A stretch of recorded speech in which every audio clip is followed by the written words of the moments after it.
Hello, welcome to another radio and television station, and I'm Katri. Here comes some local news. According to the plant, on February 8th, more than 2,800 young people who have been recruited for military service and public security service in the province are going to enlist in the army. This year, Myanmar City has 535 elite young people who have been getting ready for enlistment festival.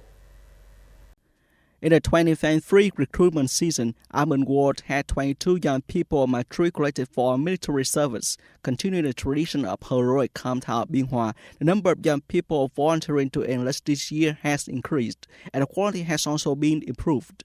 Number of young people graduating from vocational schools, colleges, and universities in the coming years reaches 60% or more.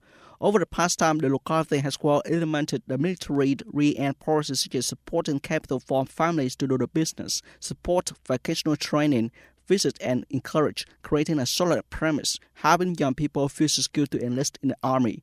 The young men full of enthusiasm and youthful spirit are excited to become soldiers, build and defend Thailand. The Ministry of Finance proposes to continue applying the policy of extending taxes and land rent in 2023 with a total amount of more than 100,000 billion dong. Accordingly, it is proposed to extend for 6 months for value-added tax VAT amount from January to May in the first quarter, and to extend it for 5 months for a VAT amount of June and the second quarter. The extension period is calculated from the end of the VAT payment period in accordance with the law, with a total amount of VAT extension of about 64,000 to 65,000 billion dong. The Ministry of Finance also proposes to extend the tax payment deadline for corporate income tax of the first quarter and the second quarter. The extension period is 3 months. The estimated tax extension for this tax is about 42,800 to 43,600 billion dong. In 2023, the industry and trade sector aims to promote development of domestic markets, striving to increase 8 to 9% of the total retail sales of consumer goods and services.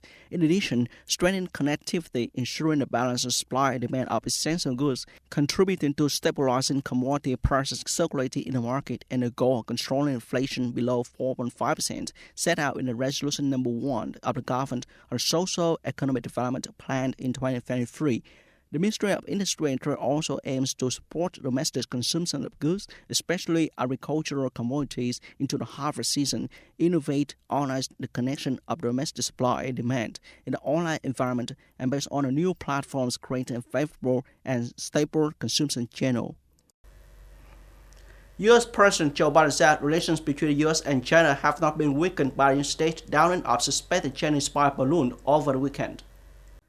Yesterday, Biden was asked by reporters whether the balloon incident had weakened bilateral relations. The president said, "No, we make it clear to China what we are going to do. They understand our position. We are not going to back off." Biden continued with the writing, and it's not about weakening or strengthening, it's reality.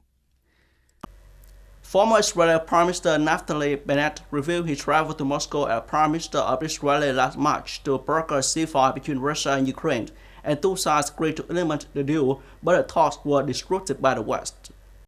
Speaking on Israeli television Channel 12, which were published on Sunday, Bennett said that after Russian-Ukrainian conflict erupted last February, it was trying to find an opportunity to end the conflict. And during the reconciliation process, Ukrainian President Zelensky promised not to join NATO, and Russian President Putin abandoned the main goal of disarmament and the nuclearization of Ukraine.